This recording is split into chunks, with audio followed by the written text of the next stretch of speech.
오직 너 하나님의 사람아, 이것들을 피하고 의와 경건과 믿음과 사랑과 인내와 온유를 따르며 믿음의 선한 싸움을 싸우라. 영생을 취하라. 이를 위하여 내가 부르심을 받았고 많은 증인 앞에서 선한 증언을 하였도다. 아멘. 이 시간은 우리가 너무나 사모하는 말씀을 듣는 시간입니다. 우리가 사랑하고 존경하는 우리 청운교회를 섬기시는 이필사 목사님께서 이 시간 하나님의 말씀을 전해 주실 때 여러분 큰 은혜 받으시기를 바랍니다. 우리 사랑하는 목사님 나오실 때 큰 박수로 환영하기 원합니다.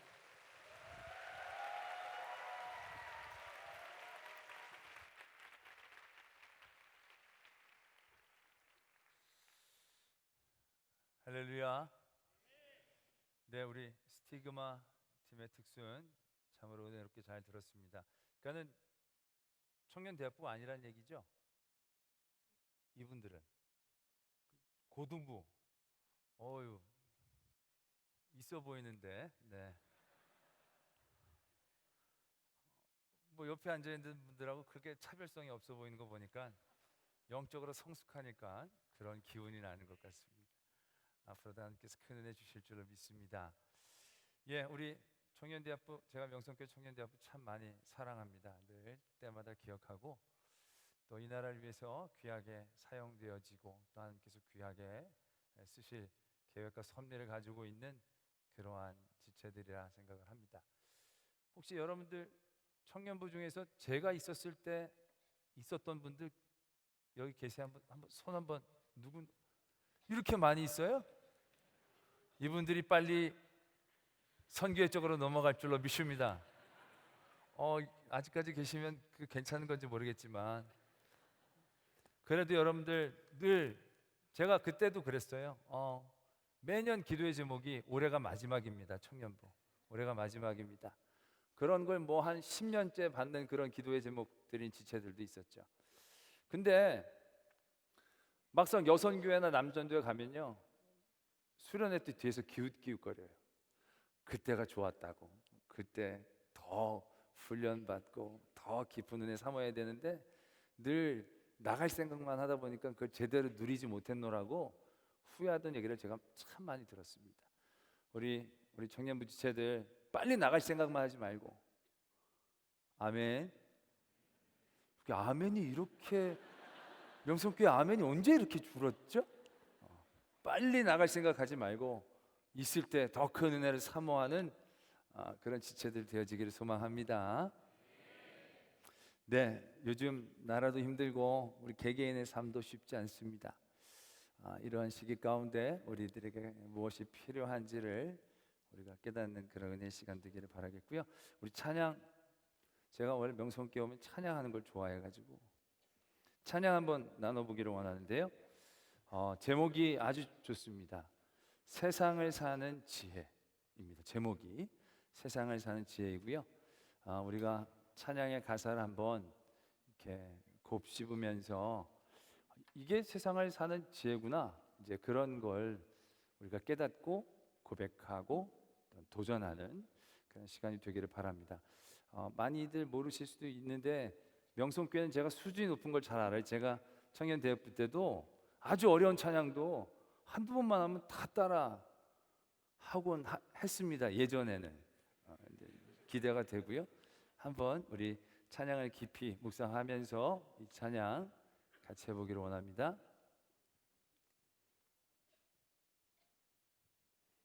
건반 나오게 해주세요. 네.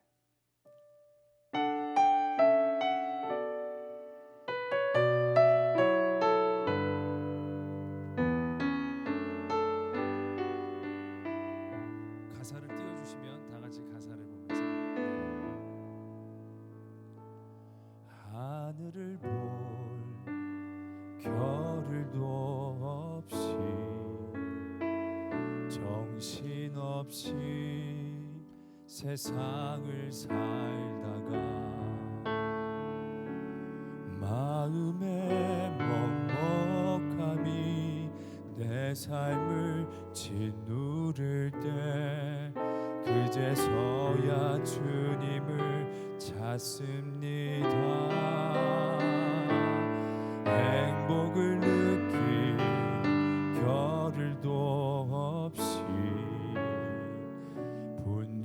분주하게 세상을 살다가 인생의 허무함이 내 삶을 짓누를 때 그제서야 주님을 찾습니다. 오늘도 여전히 주님은 그 자리에서 우리를 끊임없이 돌보시는데 부족한 내 영혼을 아직도 갈 길을 모릅니다. 내게 믿음 주소서, 내 연약한 마음 돌보소서. 한없는 주님의 사랑 알게 하소서. 영원까지 그의 백성 지키시는 우리 하나님 바라보며 살게 하소서.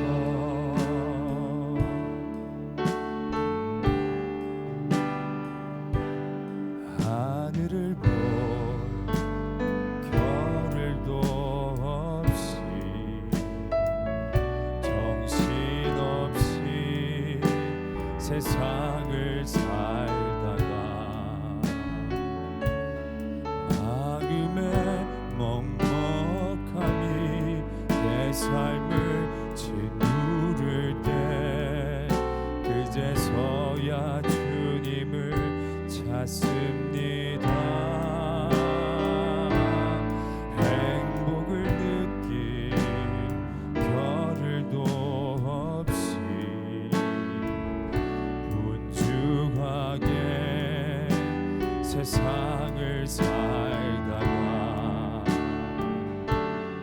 인생의 허무감이 내 삶을 짓누를 때 그제서야 주님을 찾습니다.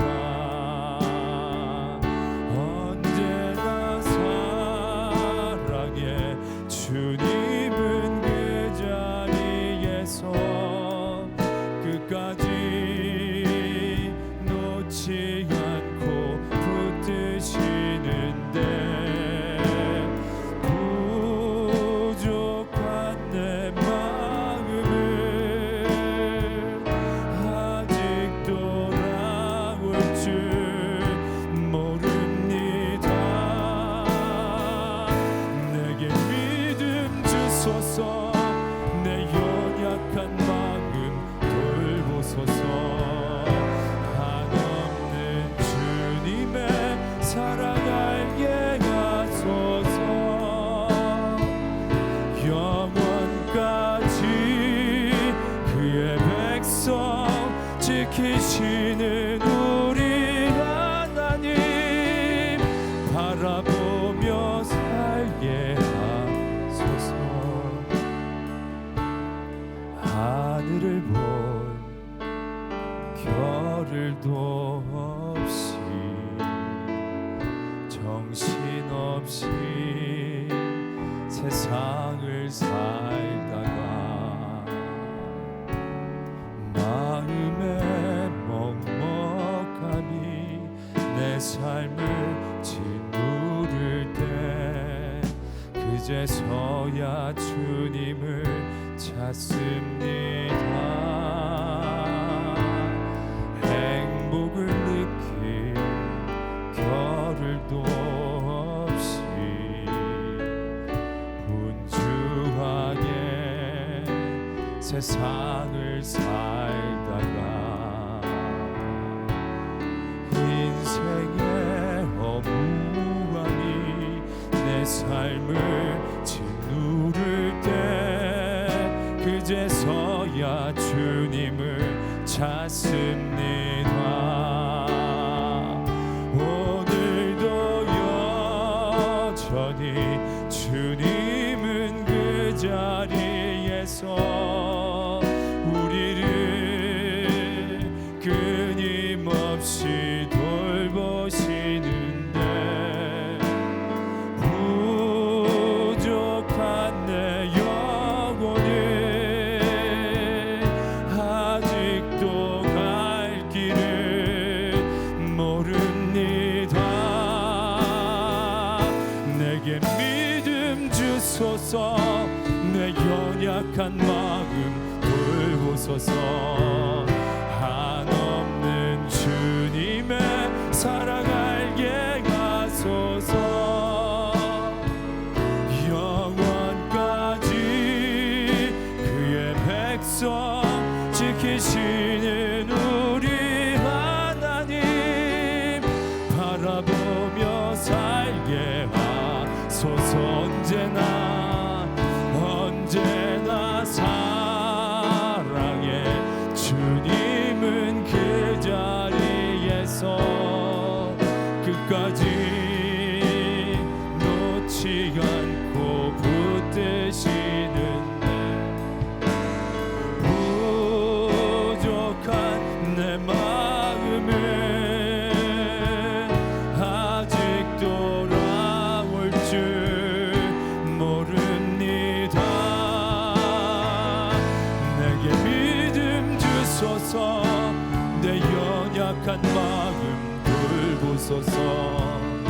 한없는 주님의 사랑 알게 하소서.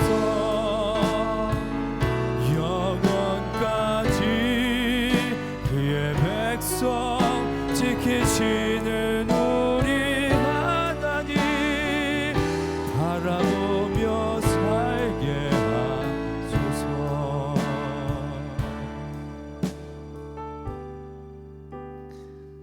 사랑의 하나님 아버지, 오늘도 저희들의 걸음을 지켜 인도하여 주심을 감사합니다. 분주하고 정신없는 저희들의 삶의 자리에서 하나님을 바라보는 이 지혜를 주심을 감사합니다. 오늘도 하나님 그 부르심에 합당한 은혜를 누리는 저희들 되게 하여 주시옵소서. 저희들은 뭐가 우리에게 진짜로 필요한지도 잘 모릅니다. 그리고 하나님 앞에 막 간구합니다. 근데 이제 깨닫게 하셔서 정말로 우리 삶에 필요한 것이 무엇인지, 내가 놓치지 말아야 될 것은 무엇인지, 목숨 걸고 지켜야 될 것은 무엇인지를 알게 하여 주시옵소서. 우리도 성령으로 우리 한 사람 한 사람의 마음을 주관하시고 또한 인도하여 주셔서 말씀이 들려지게 하시고 또한 심겨지게 하시며 우리의 삶으로 옮겨 놓을 수 있는 도전이 있게 하여 주시옵소서. 믿사오며 예수 그리스도의 이름으로 기도드립니다. 아멘.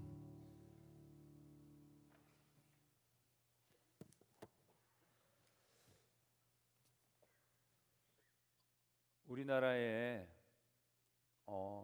도박 중독인 사람들이 7%에서 9% 정도 된다라고 얘기들 합니다. 그러면 얼추 170만에서 많게는 400만까지 이 도박 중독에 헤매고 있다라는 것이죠.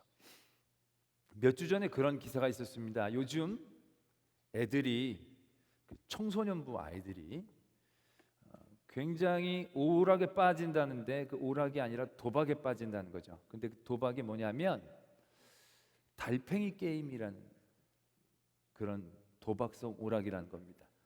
그게 뭐냐면 제가 해본 건 아니고 들은 겁니다. 그냥 되게 단순해요. 그러니까 달팽이를 출발시킵니다. 그리고 누가 이기는지를 미리 걸면 되는 거예요. 굉장히 단순하잖아요. 재미도 별로 없을 것 같잖아요.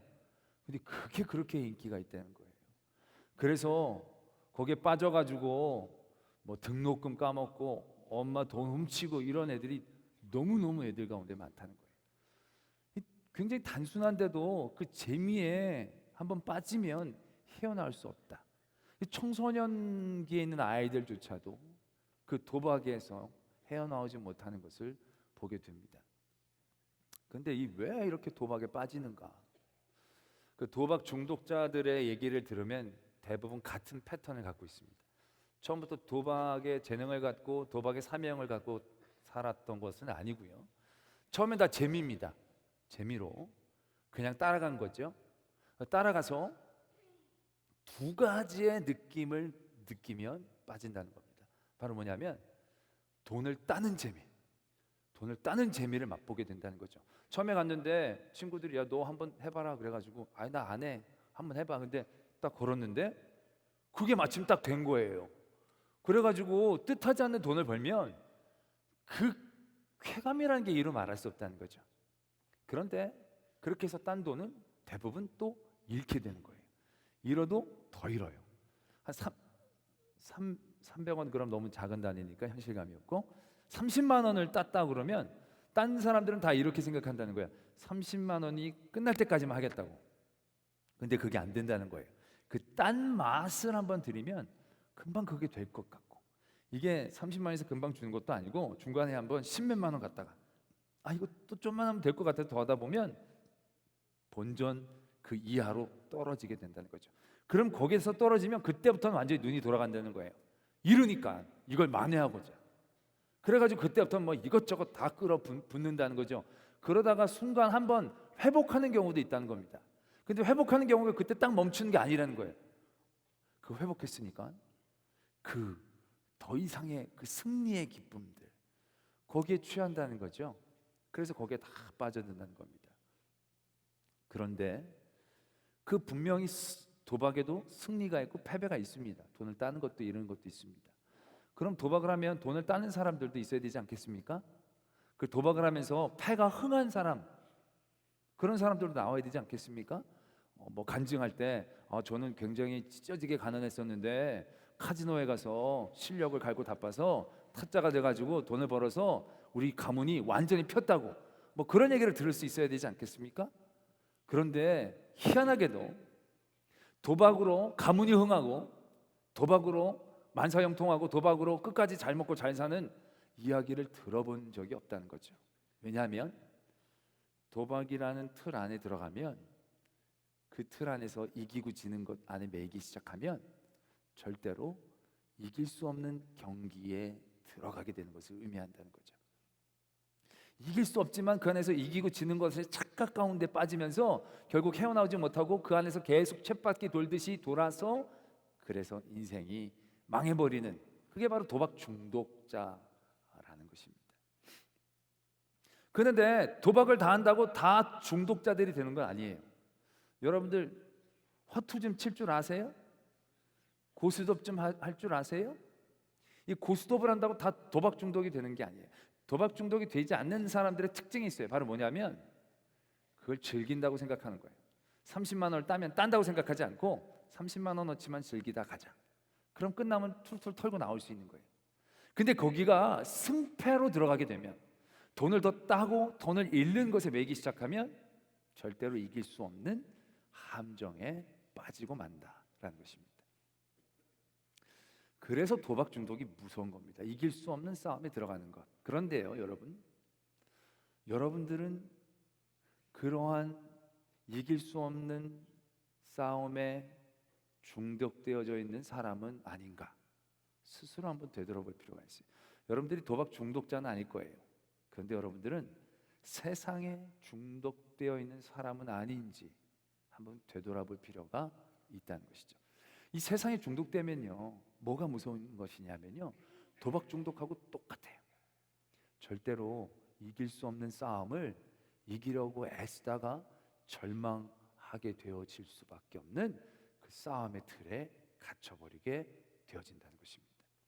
대부분의 많은 이 세상을 살아가는 사람들, 성도들 중에서도 이 세상에 중독되어져서 절대로 이길 수 없는 싸움 가운데 허우적거리면서 이기려고 애쓰는 경우들을 너무너무 많이 본다는 거죠. 그 안에 끊임없는 실패와 성공, 승리와 패배의 맛에 취해서 그 이길 수 없는 싸움에 도박 중독처럼 빠져가는 그러한 믿음의 모습, 삶의 모습들을 우리가 갖고 있음에도 불구하고 우리는 그걸 인식하지 못한 채 거기서 어떻게든 좀 더 이겨보려고 애쓰는 그런 모습 가운데 빠져 있는 것은 아닌지 분명히 깨달아야 된다는 것이죠. 우리는 믿음의 싸움을 할 때 이기려고 해요. 믿음의 싸움에 승리를 하려고 해요. 근데 여러분, 믿음의 싸움은 승리하는 게 아닙니다. 믿음의 싸움에서 승리한다는 건 어떤 모습을 의미하는 겁니까, 여러분?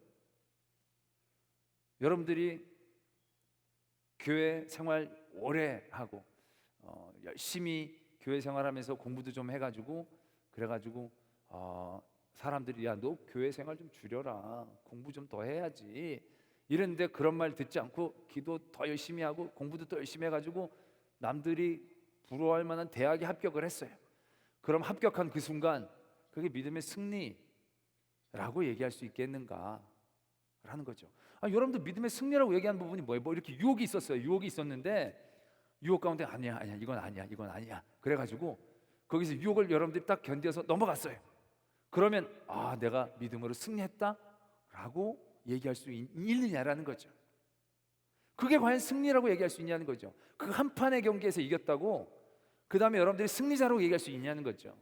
한 번 유혹은 이길 수 있었지만 그 다음 유혹에는 또 우리가 어떻게 이길 수 있을지 장담할 수 없다는 거죠. 근데 한 번의 이김으로 그 승리한다라고 생각하는 그 맛에 취하면 그때부터 우리는 끊임없이 세상의 구조가 다 그렇지 않습니까? 누가 제일 공부 잘하는 사람입니까? 누가 제일 똑똑한 사람입니까? 누가 제일 높은 사람입니까? 밑도 끝도 없어요.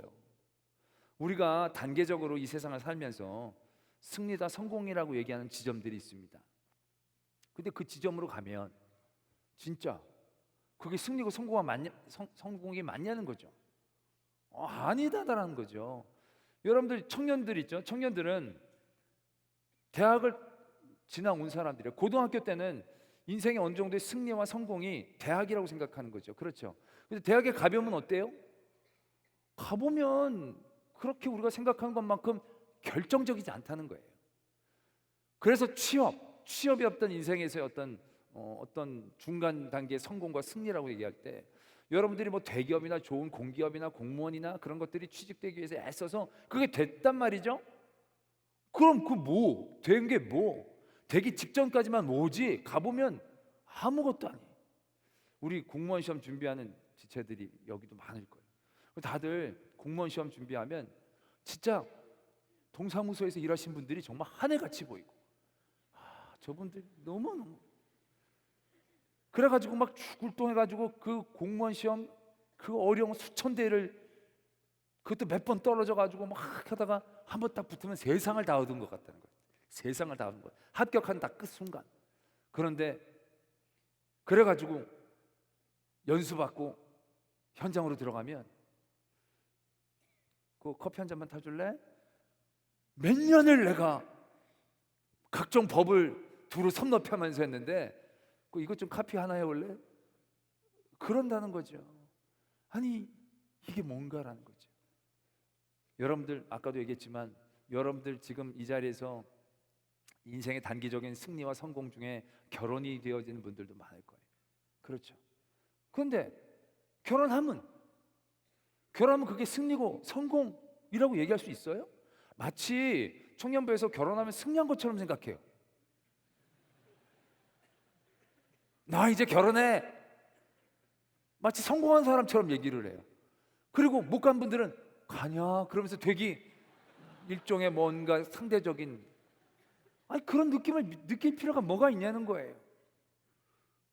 그래서 결혼을 해가지고 신랑하고 슈퍼마켓에서 딱 카트를 끌면서 이거 먹을까 저거 먹을까 이러면서 막 이렇게 담고 행복하게 와가지고 딱 뭐 같이 요리하고 딱 해가지고 행복하게 딱 자고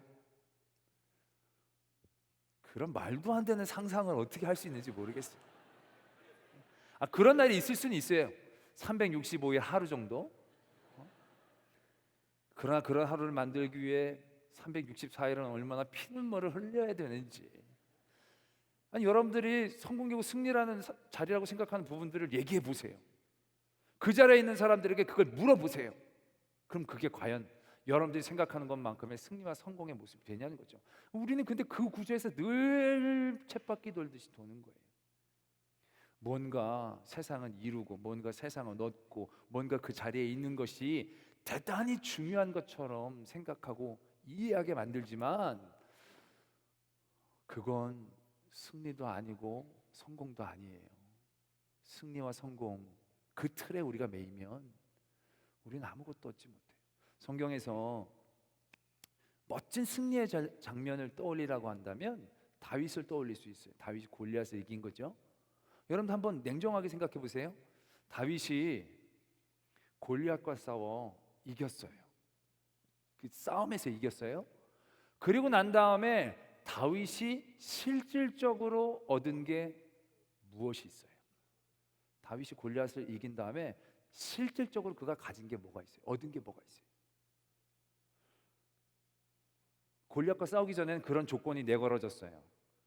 그 가문의 세금을 면해주고 왕의 사위가 되게 해준다는 조건이 걸렸어요. 그 다윗이 골리앗과 싸워 이겼는데 다윗이 사위가 된 게 아니에요. 사위 못 됐어요.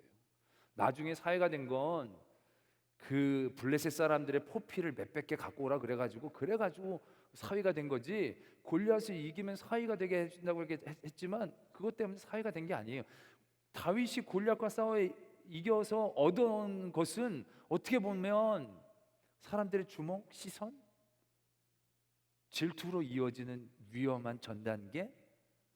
다윗이 골리앗을 이긴 그 승리의 틀 가운데서 얻은 건 그거밖에 없어요. 여러분 성경에서 많은 믿음의 사람들의 승리와 성공에 대한 모습이 나와요. 근데요 성경에서 나오는 많은 승리와 성공의 모습들이 우리들이 생각하는 이 세상에서의 가장 위대하고 가장 압도적인 승리와 성공의 모습이 되어지느냐? 그거 그렇지 않다는 거예요. 제일 부자래 봐야 얼마 부자가 아닌 거예요. 제일 큰 나라 영토를 갖고 있었다 하더라도 다른 이방 민족에 비하면 턱없이 부족한 거잖아요.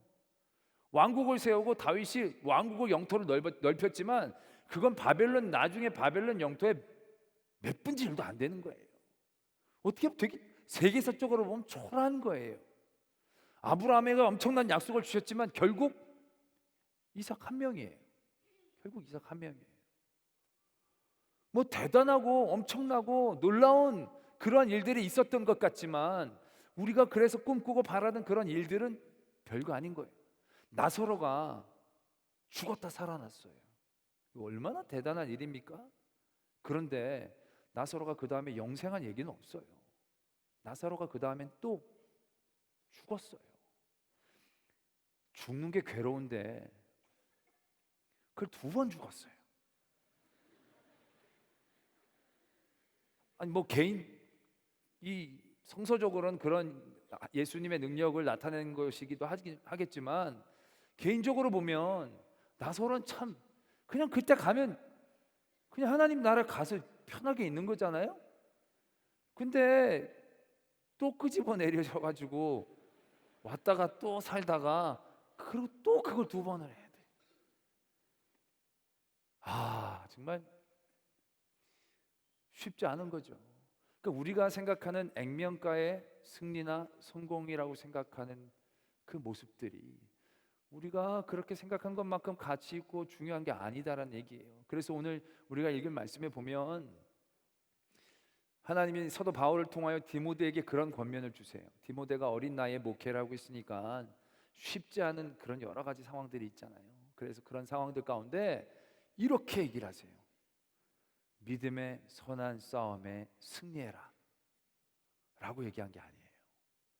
이렇게 얘기하세요. 믿음의 선한 싸움을 싸우라. 믿음의 승리는 어떠한 지점이나 어떠한 자리에 있지 않아요. 싸우는 게 이기는 거예요. 싸움을 멈추지 않는 게 이기는 거지. 멈춰서 어느 자리에 있는 그것이 중요한 게 아니라는 거예요. 시편 1편에 보면 복 있는 사람에 대한 얘기가 나오면서 그렇게 시작이 돼요. 복 있는 사람은 악한 사람의 꾀를 따르지 않고 죄인의 길에 서지 않고 오만한 사람의 자리에 앉지 아니하고. 우리는 그 얘기를 들으면 나는 죄인의 길에 서지 않고 내 길이 지금 죄인의 길은 아닌 것 같고 또 내 자리가 나는 그렇게 오만할 그런 건덕지도 없기 때문에 나는 그런 사람도 아니고 난 별로 잔꾀도 부리지 않고 뭐 그렇게 생각할 수 있잖아요. 근데 중요한 건 죄인의 길에서 중요한 건 죄인이 아니고 길이에요. 길.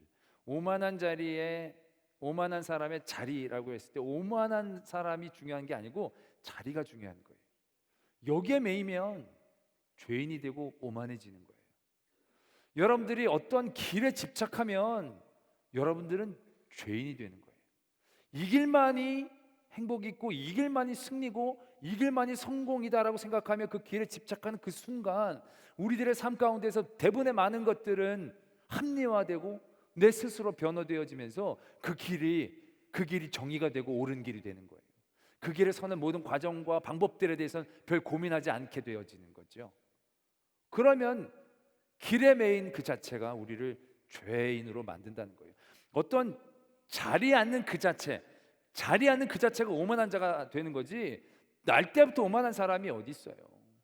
여러분들 뭐 대학교 1학년 때부터 교만해 보이는 사람들은 몇 명 안 돼요. 그런데 그룹장 되고 나중에 좀 되고 나면 세상 뭐 다 하는 것처럼 그 자리가 그렇게 사람을 만들거든요. 순식간이에요, 순식간. 근데 우리는 그 길과 자리에 집착해요. 여러분들이 지금 하나님 앞에 기도하고 영적인 승리다라고 얘기하는 많은 것들 안에 길과 자리들이 포함되어 있을 때가 너무너무 많이 있다는 얘기죠. 그렇지 않아요? 복을 이렇게 얘기합니다. 시편 1편은 주야로 주의 말씀을 묵상하는 자로다. 어떤 멈춘 자리가 아니에요. 어떤 길이 아니에요. 삶에서의 모습인 거죠. 영적 싸움을 계속 싸워 나가는 그 모습. 싸워서 골리앗을 무너뜨린 그 자체가 중요한 게 아니고요. 그 싸움에 나갔다라는 게 중요한 거예요. 다윗이 골리앗을 이긴 승리에 집착하고 취했다면 다윗은 거기서 끝났어요. 근데 다윗이 그 자리에 나간 건 골리앗을 이겨서 사위가 되려는 게 아니라 만군의 여호와의 이름이 망령되이 일컬어지는 것에 대한 의분을 통하여 그 자리로 나갈 수 있었다는 거죠. 그러니까 다윗의 중요한 승리의 모습은 그 자리에 나갔다는 거예요. 다윗이 그 자리에 나갔을 때 죽을 수도 있어요. 죽었다고 다윗이 패배한 것이냐? 그게 아니라는 얘기죠. 다윗이 맞았다고 패배한 거냐? 그게 아니라는 거예요. 역으로 다윗이 골리앗을 이겼다라고 이긴 게 아니에요.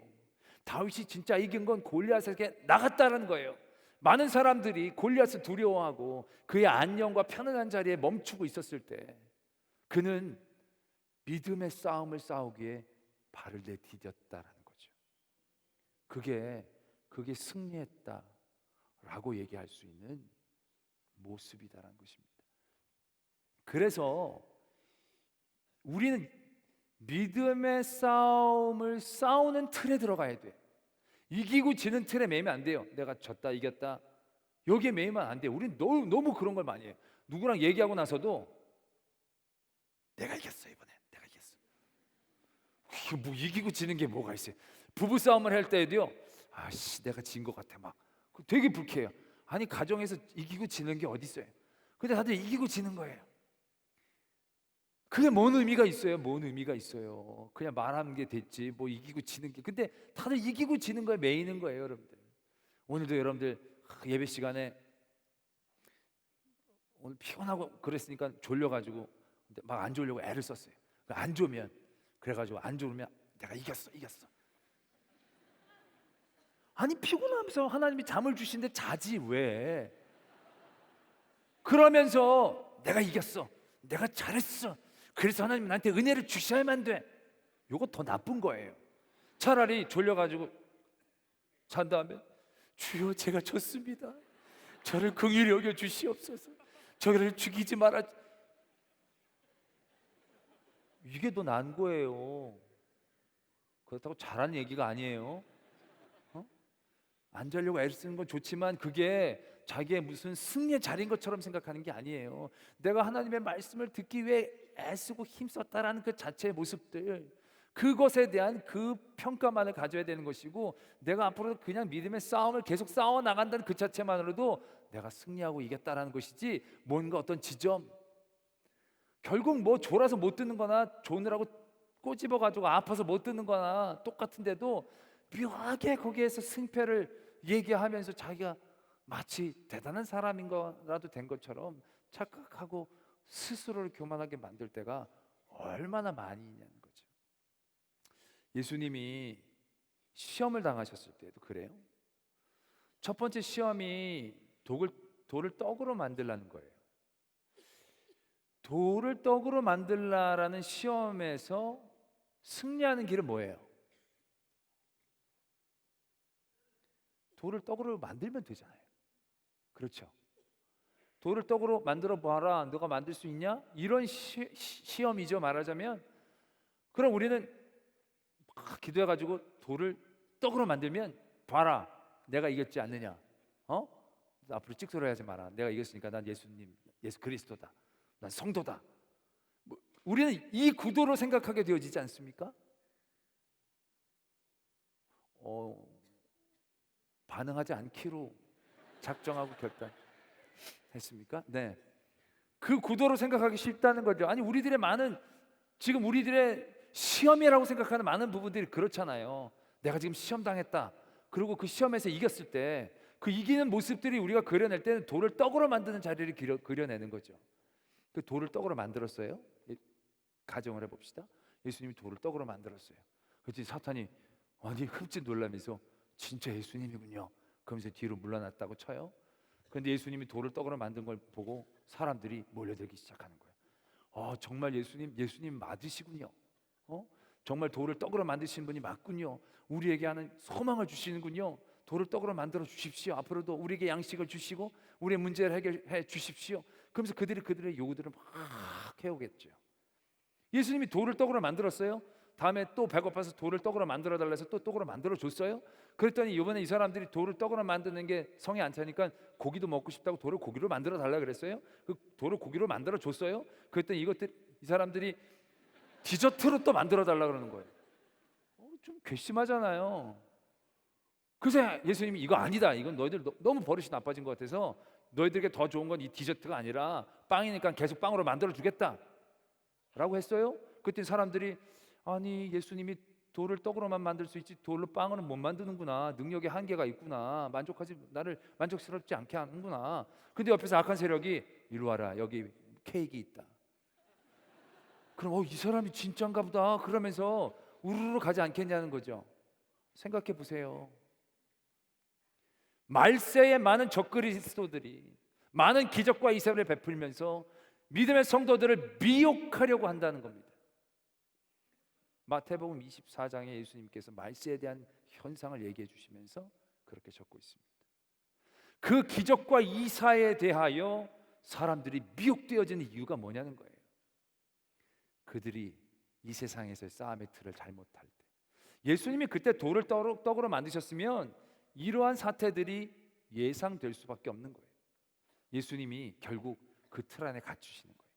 끊임없이 사람들이 요구하는 것들을 만들어 주어야만 하고, 만들어 주지 않으면 그들은 만족하지 않고 그들은 예수를 배반하고, 결국 그 당시에 많은 예수 그리스도와 함께 있었던 유대인들의 모습이 바로 그거잖아요. 예수님이 그리스도로서 그들을 해방시켜주고 놀라운 역사를 기대했었는데 그들이 원하는 그것에 대하여 채워지지 않으니까 사람들이 얼마나 갑작스럽게 바뀌었는가를 볼 수 있지 않냐는 거죠. 근데 예수님은 그 시험에서 이기셨어요. 어떻게 이기셨냐면 그 틀에 갇히질 않으신 거죠. 돌을 떡으로 만들어 봐라 그랬을 때 예수님이 이렇게 얘기했잖아요. 사람이 떡으로만 사는 것이 아니다.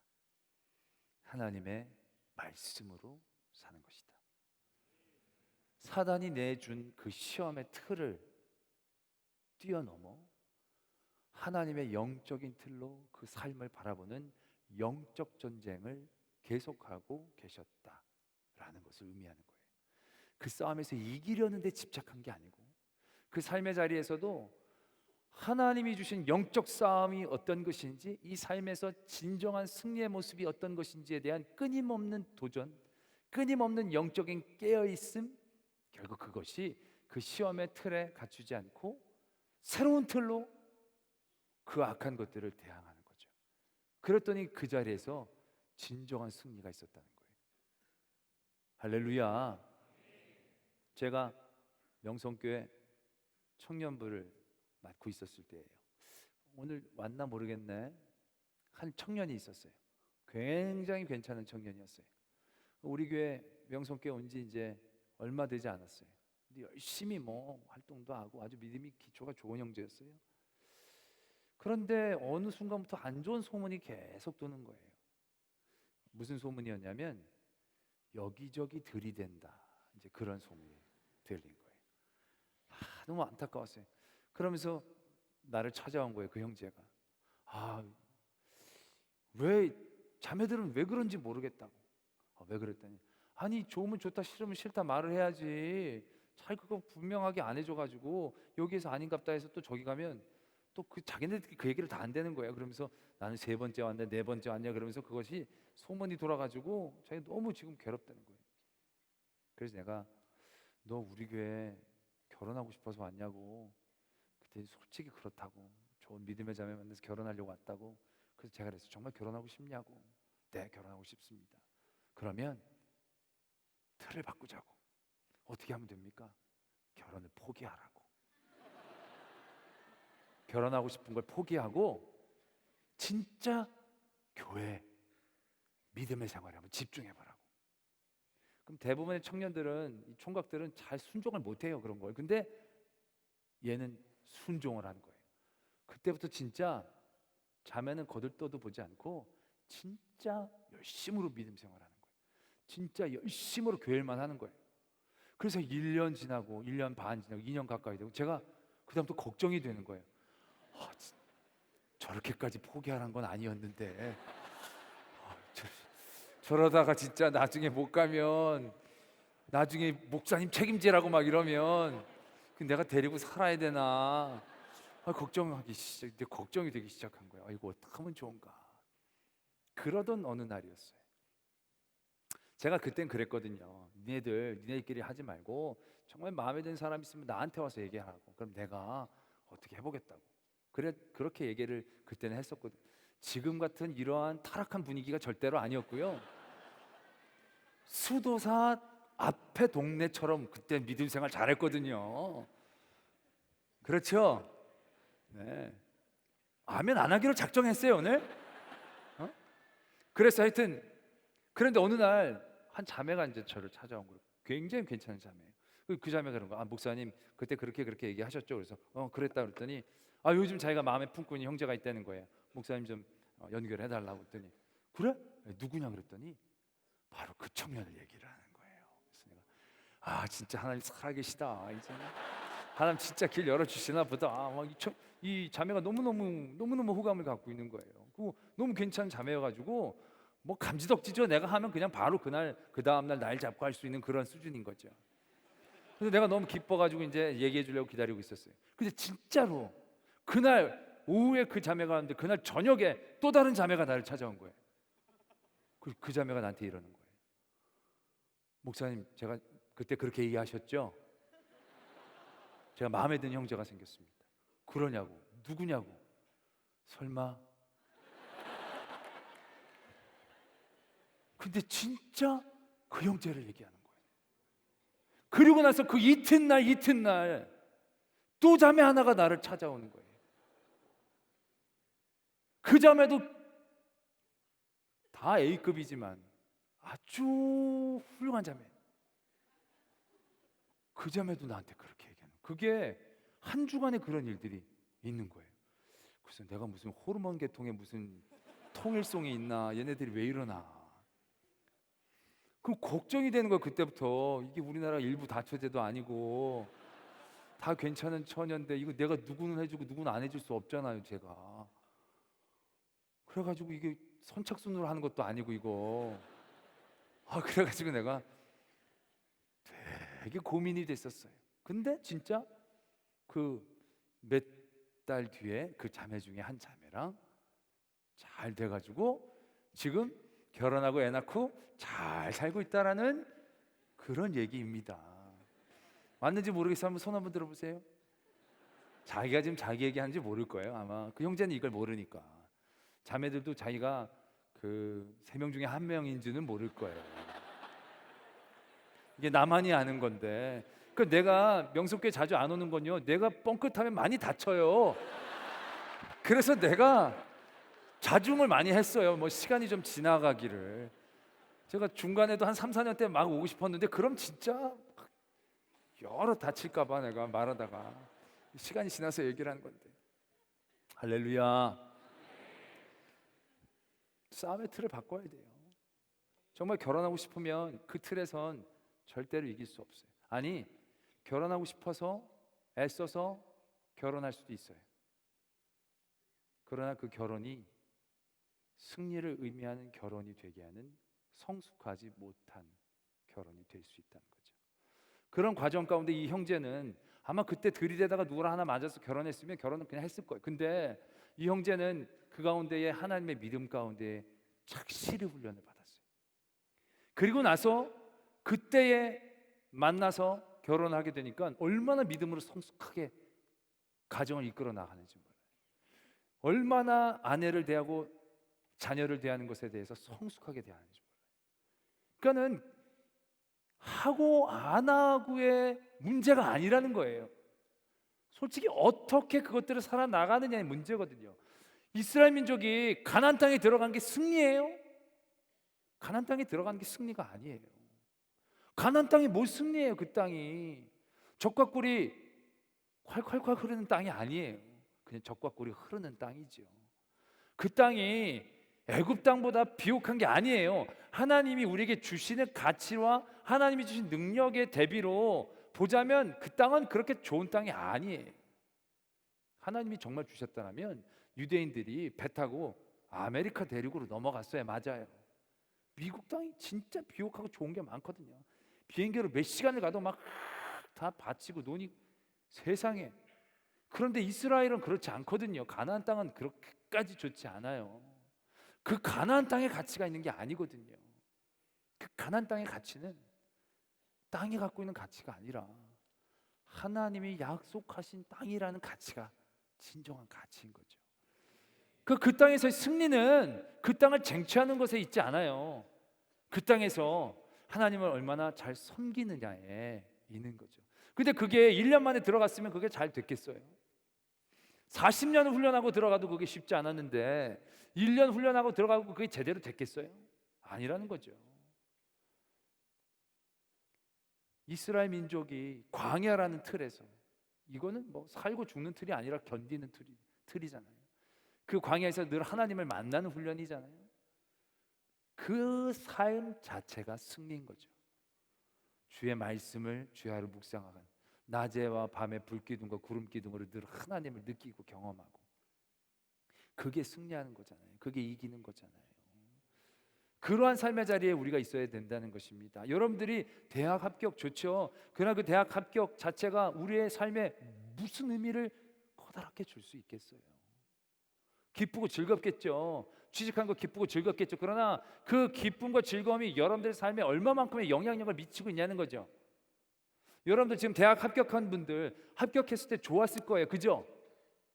그러나 그 합격했을 때 좋았던 그 감정이 지금 여러분들을 얼마나 지배하고 지금 여러분들을 얼마나 긍정적으로 만들어 놓냐는 거죠. 실현을 당했어요. 여러분들이 정말 사랑하는 남자한테 여자한테 차였어요.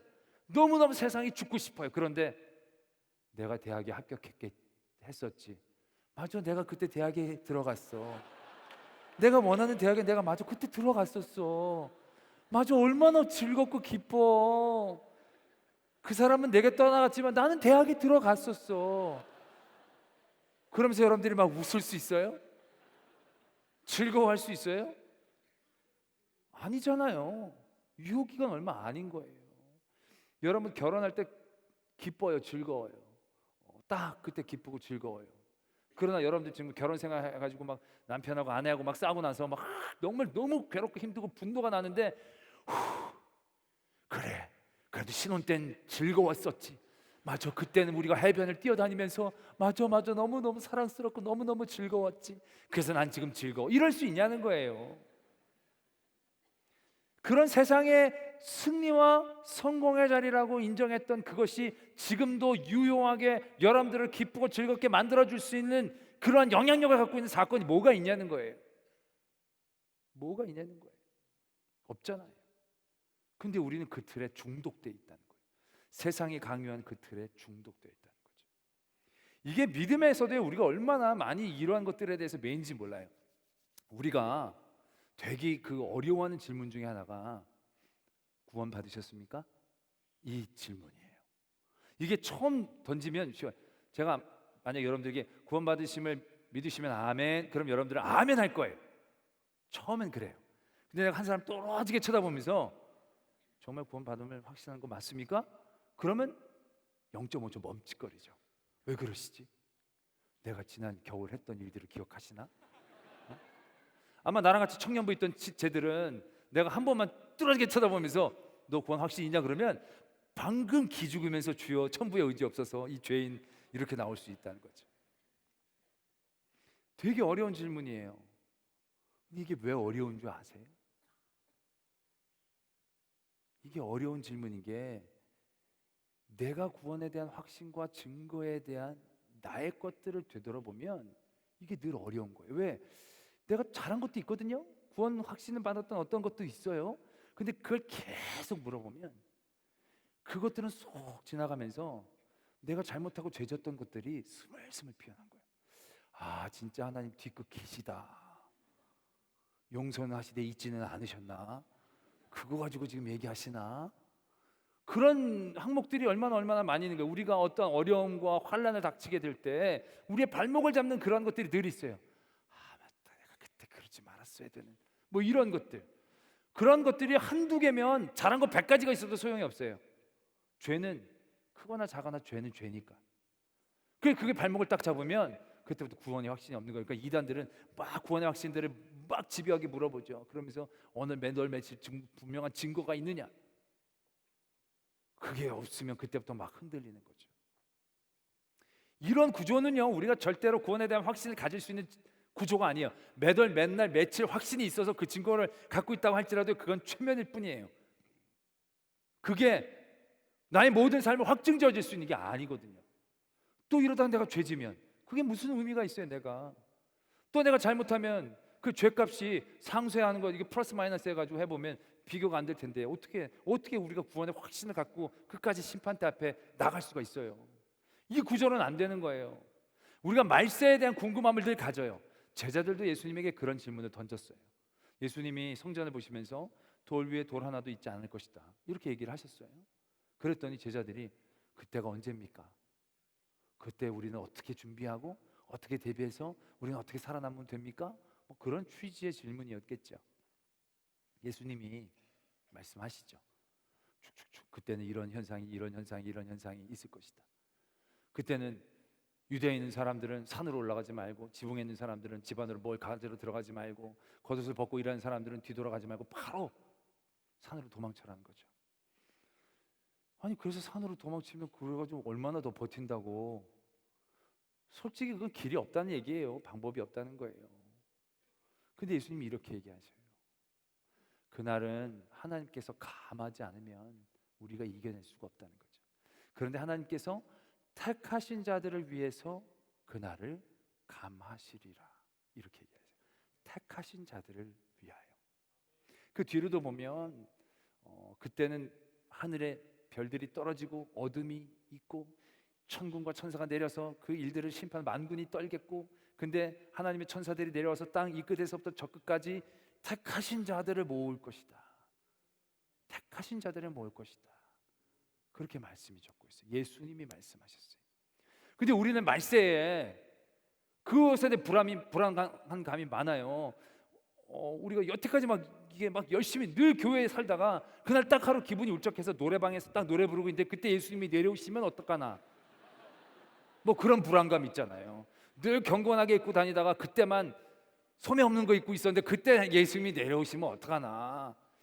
여태까지 주일 한 번도 빼먹은 적이 없는데 그때 딱 한 번 결혼 30주년으로 주일 껴가지고 여행 갔는데 그때 예수님이 오시면 어떡하나.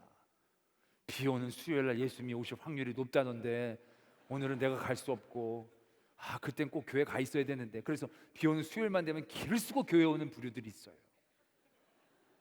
그거 되게 잘못된 이해죠.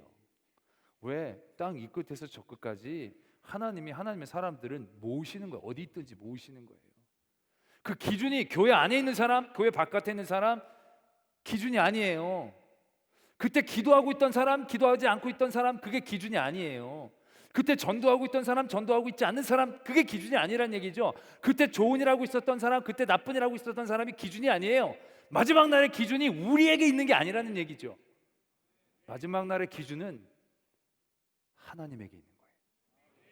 택하신 분이. 택하신 기준은 우리는 몰라요. 그걸 어떻게 알아요? 근데 우리는 그 택하심을 받기 위한 나의 기준들을 늘 쌓는데 애를 쓰고 힘을 써요. 그게 얼마나 어리석은 일인데요. 그것이 우리를 얼마나 교만에 빠지게 하는 일인데요. 여러분들 몇십 년을 다녀야 택함을 받을 수 있는 겁니까? 얼마나 기도를 많이 해야 택함을 받을 수 있는 겁니까? 인생에 몇 명을 기도해야 택함을 받을 수 있는 겁니까?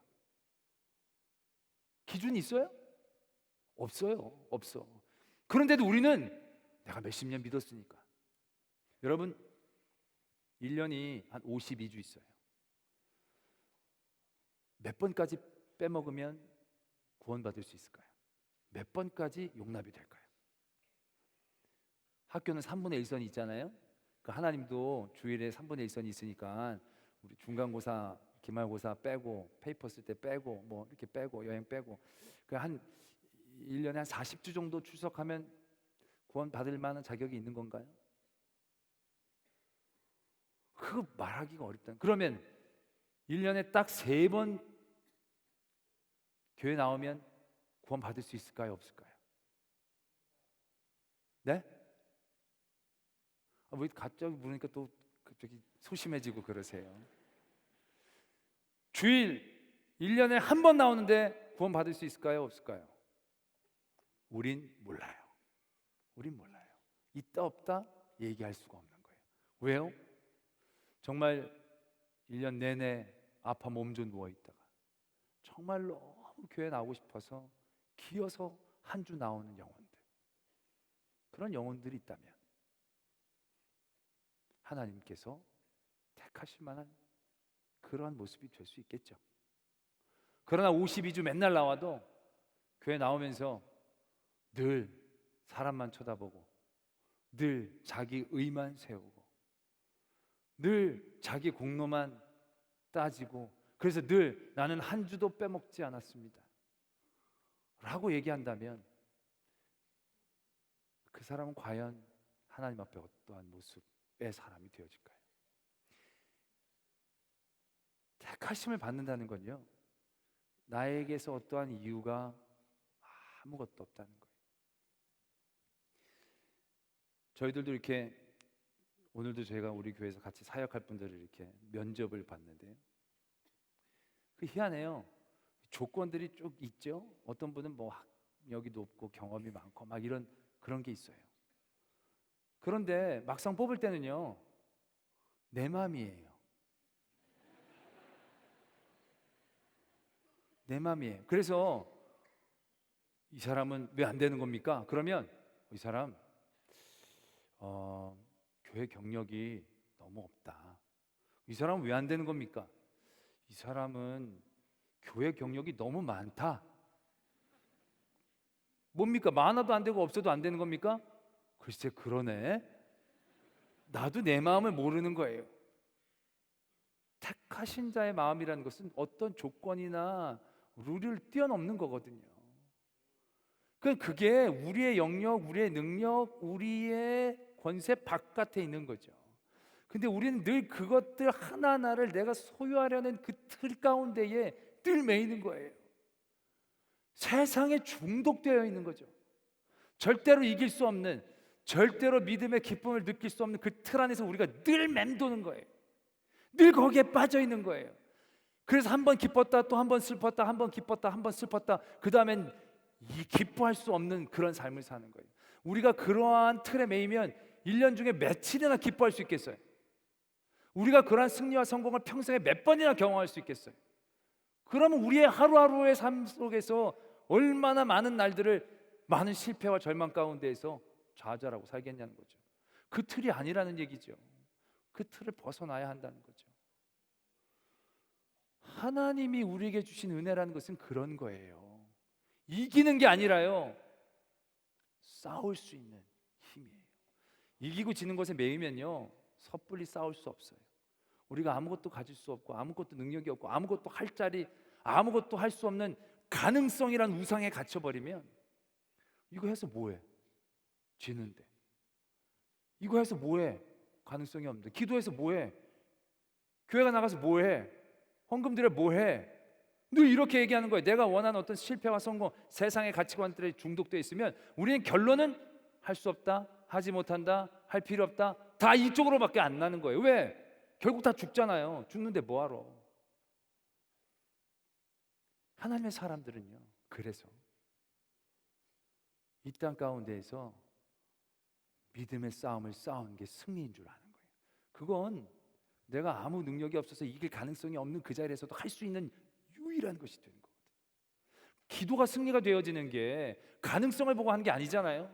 내가 힘들고 지쳐서 아무것도 할 수 없는 그때 하나님을 바라본다면, 볼 수만 있다면, 그걸 봐서 그 다음에 문제가 해결되고 뭐 환란이 지나가고 그건 두 번째예요. 그때 그 바라보는 그 자체가 승리가 되어지는 거죠. 성도는 믿음의 싸움을 싸우는 거니까, 이기고 지는 게 아니라 싸우는 게 중요한 거니까, 그 싸운 그 에너지들을 놓치지 않는 게 중요한 거니까, 그건 다른 데서 오는 게 아니거든요. 하나님이 우리에게 주시는 그 믿음의 중심 가운데서만 가능한 거거든요. 그러니까 뭐 이게 있든지 저기 산이 뛰놀든지 바다가 흉흉하든지 내가 죽겠는데 죽어도 그때까지 계속 하는 게 중요한 거예요. 여러분, 하나님 나라에 가고 싶죠? 여기가 좋사오니 여러분들 다 삶의 자리가 좋은가 봐요. 우리 교회가 있는 동네 좋은 동네거든요. 그래도 하나님 나라 가고 싶죠? 그러면 아멘 그래요. 여기는 되게 좋은갑다, 부럽다. 하나님 나라에 가고 싶으시죠? 왜 가고 싶으세요? 하나님의 나라는 뭐가 좋아요? 뭐가 좋아요? 하나님의 나라가. 그렇게 답을 먼저 얘기하면 내가 심심하잖아요. 맞아요. 하나님의 나라가 하나님의 나라일 수 있는 건 하나님이 계시기 때문이죠. 거기가 뭐 금은보화가 많지만 금은보화 많아봐야 무슨 소용이 있겠어요? 많으면 그게 금은보화예요? 그냥 돌이지. 그렇잖아요. 맛있는 음식 계속 준다. 그럼 맛있는 음식이 계속 나오면 그게 맛있는 음식이겠어요? 그냥 급식이지. 그렇지 않아요? 그래가지고 또 그런 사람도 있어요. 나는 젊어서 죽고 싶다고. 왜? 영원히 사는데 젊었을 때 죽으면 그 모습으로 하나님의 나라에서 사는 거 아니냐고. 근데 다 늙어서 죽으면 그 늙어서 죽어가지고 그렇게 거기서 평생 사는 거 너무 끔찍하지 않냐고. 제일 예쁠 때 가고 싶다고. 그럼 또 옆에서 얘기하지, 아니야, 그때는 다 다시 바뀌어가지고 인생에서 제일 좋은 때로 바뀌는 거야. 그것도 웃겨요. 인생에서 제일 좋은 때가 어느 때예요? 그 웃기잖아요. 나는 지금이 제일, 앞으로도 더 좋을 때 같아요. 제가 지금 50인데요 저 30대부터 여기 있었는데 저는 그때 참 촌스러웠던 것 같아요. 지금 딱 저는 그럼 가면 이제 50대로 있는 거죠. 근데 어떤 친구들은 20대가 좋다는 분들도 있잖아요. 그럼 그런데 오면 나는 그러면 천국에서 늘 50 먹고 들어가는 거죠. 20대. 그리고 젊어 죽은 분들 다 야자트고 막 액면가가 있으니까 막. 그 개념 자체가 웃긴 거죠. 그게 얼마나 우리에게 기쁘고 즐거운 게 아닌 거죠. 하나님과 함께하는 게 즐겁고 기뻐야 되는 거죠. 그 하나님의 나라에 가서 진짜 기쁘고 즐겁게 살려면 지금 이 땅 가운데에서 그것에 대한 훈련이 되어 있어야 되는 거예요. 우리가 힘들고 어려워서 이걸 참고 견뎌서 하나님의 나라만 가면 뭐 대박 나고 인생이 바뀌고 그렇게 기대어되어지는 것들을 꿈꾸고 가지만 그렇게 갔다가는 천국처럼 지루한 것은 없을 수 있어요. 천국에서 지옥으로 가고 싶다고 얘기할 수도 있을 거예요. 그게 아니거든요. 여기서 하나님 아버지를 사랑하고 하나님과 함께하는 것에 대한 기쁨과 즐거움에 대한 훈련이 되었지 않으면 늘 하나님에 대한 영적 싸움, 주권자이신 하나님, 택하신 분이 하나님이시고 그 택하신 손에 내가 붙잡혀 있기를 내가 간절히 사모하는 마음 가운데 날마다 우리 삶에서의 복을 바라볼 수 없다면 하나님의 나라가 가는 거 다시 한번 재고해 볼 필요가 있어요. 그렇게 좋지 않을 거예요. 내가 할아버지 할머니가 돼도 그게 상관이 없는 거예요. 그 모습이 중요한 게 아니거든요. 하나님, 그 하나님이 내가 눈으로 대면하고 함께 있는 그 즐거움과 기쁨이 내 삶, 이 삶에서도 그것들이 소망되어지고 기뻐져야 정말로 하나님의 나라에 가서도 하나님 나라처럼 살 수 있는 거죠. 그러한 훈련과 도전들이 이 땅 가운데서 되어지는 것, 그게 믿음의 승리인 거예요. 그게 이기는 방법인 거죠. 우리가 세상에서 중독되어 있는 세상의 중독들을 바라볼 수 있어야 돼요. 그리고 그 틀을 깨야 돼요. 세상은 우리에게 늘 그걸 강요해요. 늘 그 틀에 우리를 갇히도록 늘 빠르게 몰아요. 이거 안 하면 안 된다. 지금 이거 해야 된다. 이 자리에 있어야만 된다. 그럼 늘 그렇게 몰아요. 근데 그게 보면 그러면서 이게 가능성이 60, 70% 다들 이렇게 하면 잘 되고 막 그런 것들이 눈에 많이 보여요. 근데 과연 그러냐라는 거죠. 그게 그렇게 되냐는 거죠. 제가 그런 얘기 많이 드리지만 제가 결혼 주례 굉장히 많이 하잖아요. 한 지금 500상 정도 넘게 한 것 같은데요. 제가 보면요, 뭐 이렇게 얘기하면 세상적 기준에서 얘기하는 거라서 좀 그러시기도 하겠지만 신랑도 잘생기고 신부도 이쁜 사람은요 1%도 안 돼요. 무슨 얘기인지 아시겠어요? 그게 우리가 생각하는 것처럼 예쁜 사람이 잘생긴 사람 만나고 잘생긴 사람이 예쁜 사람 만날 것 같죠? 그게 아니에요. 능력이 많은 사람이 예쁜 부인을 얻을 것 같죠? 그래서 막 그런 것 같아 보이지만 의외로 엉뚱한 경우들이 많아요. 그러고 보면 우리도 보면 막 진짜 뭐 내가 이렇게 얘기하면 그렇지만 하여튼 하나님이 살아계시는 그런 증거를 보이는 커플들이 얼마나 많이 있는지 몰라요. 하나님 없어도 세상적인 법칙대로 이렇게 이해되고 납득되어지만 커플이 생각보다 많지 않아요. 우리의 삶의 성공이나 실패, 우리 삶의 가치들, 질들, 결국 그것이 이 세상의 실패와 성공 가운데 늘 매이게 되면요 우리의 삶은 실패밖에 결론에 남지 않아요. 도박 중독자들이 도박으로 끝나듯이 세상에 중독되어 있으면 우린 세상에서는 절대 이길 수 없는 사람으로 끝나버리고 말아요. 그 틀을 깨야 된다는 거죠. 이기고 지는 것에 매이면 안 돼요. 하는 게 이기는 거예요. 그래서 믿음은요 진행형이어야 돼요.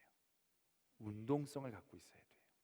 그게 멈추면 내가 이 자리에 다 됐다라고 얘기하는 그 순간 침륜에 빠지는 거거든요. 끊임없이 빠르게 갈 필요 없어요. 먼저 그게 자랑거리가 아니고요.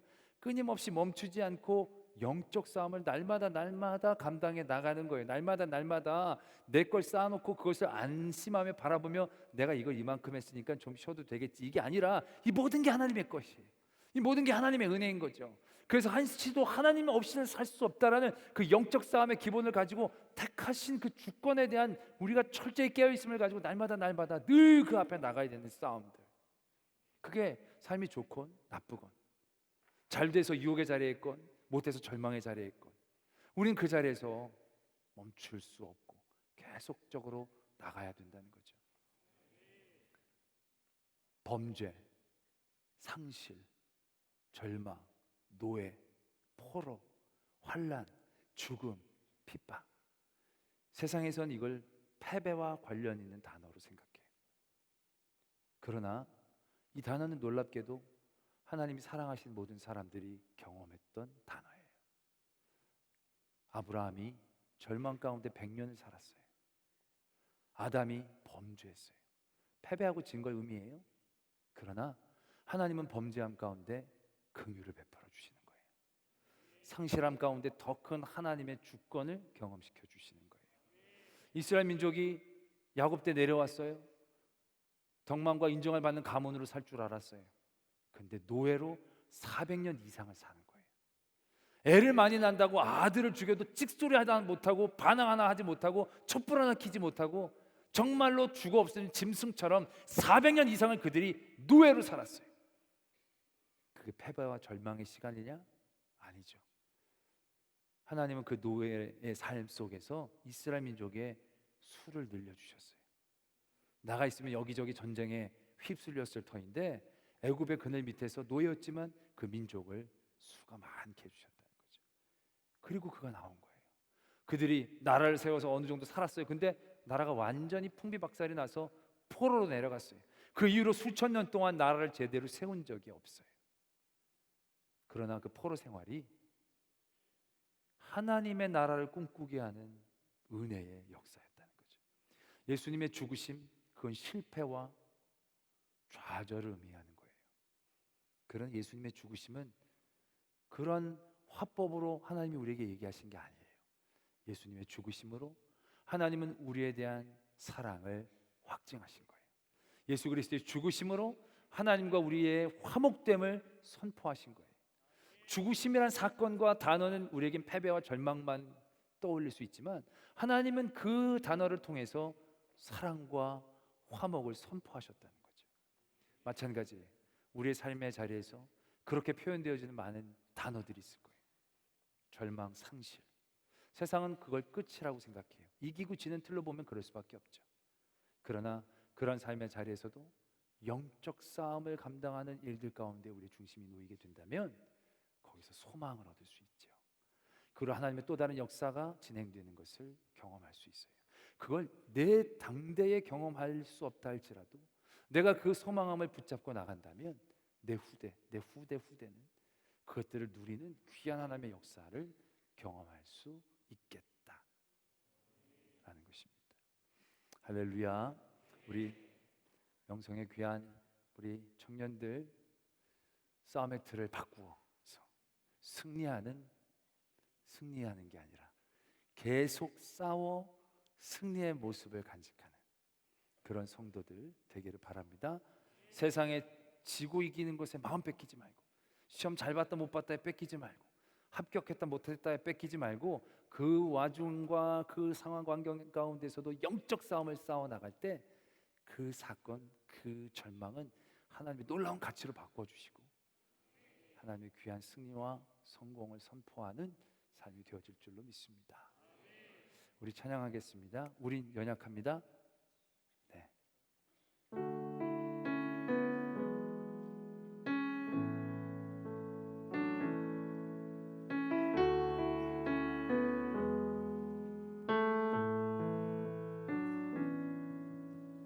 주여 우린 연약합니다.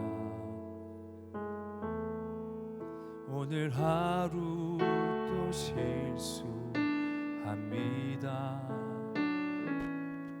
주의 긍휼을 구하는 죄인입니다. 주님 주만 바라봅니다. 주여 우린 연약합니다. 주여 우린 연약합니다. 오늘을 힘겨워합니다. 주 뜻 이루며 살기에 부족합니다.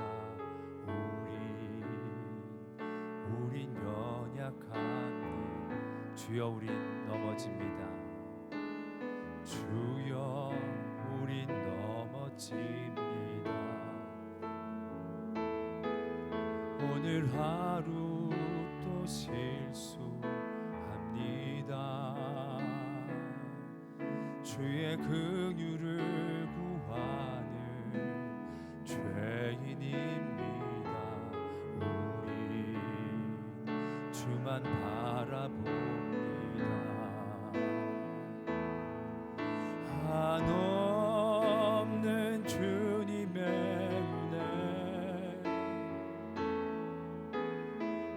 온 세상 위에 넘칩니다.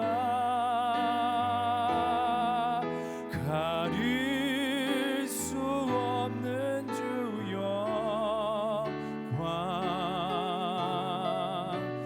온 땅 위에 충만합니다. 주님만이 길이 오니 우린 그 길 따라갑니다.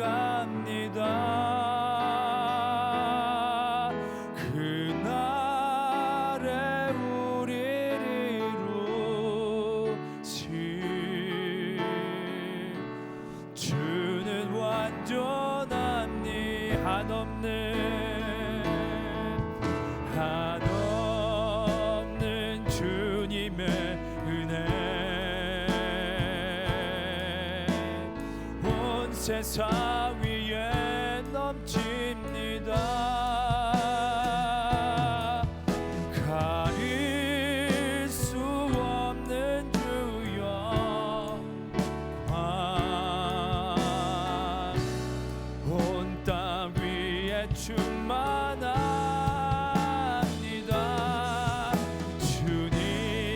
주님만이 길이 오니 우린 그 길 따라갑니다.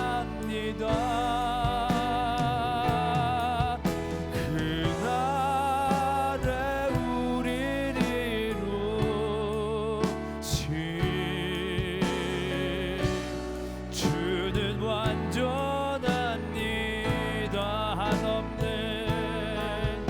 한없는 주님의 은혜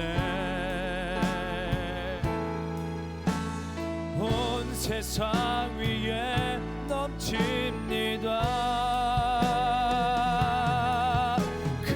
가릴 수 없는 주 영광 온 땅 위에 충만합니다.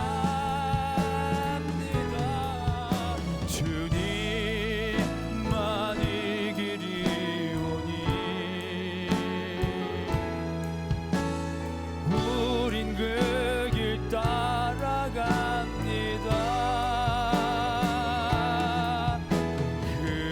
그날에 우리를 이루신 우린 완전합니다. 이 시간 함께 기도할 때 믿음의 길은 우리가 완전해지는 길이 아닙니다. 우리의 연약함을 깨닫고 완전한 주님을 바라보는 도전입니다. 믿음은 우리의 상황과 환경을 바꾸는 힘이 아닙니다. 우리 어떠한 상황 환경 가운데서 흔들리지 않고 하나님을 바라보는 힘입니다. 우리에게 그러한 온전하고 건강한 믿음이 있게 하여 주시옵소서. 우리는 믿음조차도 소유하려고 했고 믿음조차도 내 것으로 생각하며 교만하게 힘썼습니다. 그 믿음을 통하여 우리가 늘 하나님 앞에 겸손히 날마다 주님의 은혜 없이는 살 수 없음을 고백하는 그런 믿음이 되기를 원합니다. 세상에 이고지기는 틀에 매이는 것이 아니라 영적 싸움을 싸우는 그 도전에 멈추지 않는 그러한 영적인 승리자 되게 하여 주시옵소서. 또 우리 사랑하는 우리 고3들 수험생들 하나님 여러 가지 결과에 매이지 않고 온전히 믿음의 싸움 승리케 하여 주시고 우리 이 모든 젊은이 한 사람 한 사람 믿음으로 끼어 기도하게 하여 주실 때 하나님 우리 기도를 통하여 우리 교회가 또한 이 나라와 이 민족이 하나님의 큰 긍휼하심을 힘입게 하여 주시옵소서. 우리 위해서 함께 기도드리겠습니다. 사랑과 은혜 하나님 아버지 감사합니다. 아버지 하나님 아버지 하나님 아버지 하나님 저희 세상의 틀에 세상의 중독되어지지 온전히 하나님만을 날마다 하나님의 은혜 없이는 살 수 없습니다. 날마다 주님의 은혜와 주님의 힘을 살고 감사하며 또 간구하고 감사하며 또 간구하며 살아가는 어떡하지 못한다는 모든 믿음의 일들이 우리 자랑이 되지 않게 하시고 온전히 주님 앞에 붙잡고 사랑하는 자들 하나님의 역사를 하나님의 놀라운 도전들을 감당하게 주시길 세상이 감당하지 못할 하나님의 영적인 승리, 하나님의 사람으로 선포되는 인자를 되게 주옵소서. 아버지 하나님, 오늘 시험을 마친 모든 이들 결과에 하나님 내 마음 뺏기지 않게 하시고, 어떤 결과에 있어서든지 간에 교만하지 않게 하시고 절망하지 않게 해주시고, 하나님 믿고 신뢰하며 영적인 싸움들을 감당하는 것은 저들이 되게 해주시며, 아버지 그렇게 깨도 기도할 때 하나님 앞에서 하나님 여러분의 사람을 세우고 저들이 기도할 때 하나님 영성교회가 하나님 그들의 가운데에 하나님 놀라운 풍의 역사와 앞으로 말씀을 감당하게 해주시고, 아버지 나라가 너무나도 어려운 가운데 아버지 하나님이 어려운 나라를 하나님 주시고, 아버지 지켜 인도하여 주시고, 하나님 붙잡아 주시고, 더욱더 하나님 앞에 승리받게 하여 주시고, 하나님 나라의 민족이 하나님 더욱더 하나님 앞에 승리하시고 나가 병거를 따라오는 종이 되게 주시옵소서. 아버지 저희를 구비를 주시옵소서. 아버지 은혜 없습니다. 살수 없습니다. 온전히 하나님 앞에 나가게 해주시옵소서. 주여 우리를 여겨주시옵소서. 아버지 한 저희를 불쌍히 여겨주시옵소서. 아버지 하나님 저희를 여겨주시옵소서. 아버지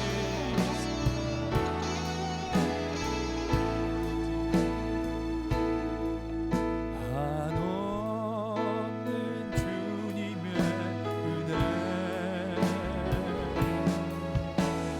온 세상 위에 넘칩니다. 가릴 수 없는 구원과 온 땅 위에 충만합니다. 주님만이 길이오니 우린 그 길 따라갑니다. 그날에 우리를 이루시 주는 완전합니다. 사랑과 은혜 하나님 아버지, 저희들의 부족함을 깨닫고 고백합니다. 우리에게 주신 것 하나님의 은혜입니다. 자랑할 것이 아닌 감사드릴 것임을 깨닫게 하여 주시옵소서. 주신 은혜가 은혜 되도록 세상의 틀에 교만하거나 절망하지 않게 하여 주시옵소서. 삶의 자리가 우리를 유혹하고 흔듭니다.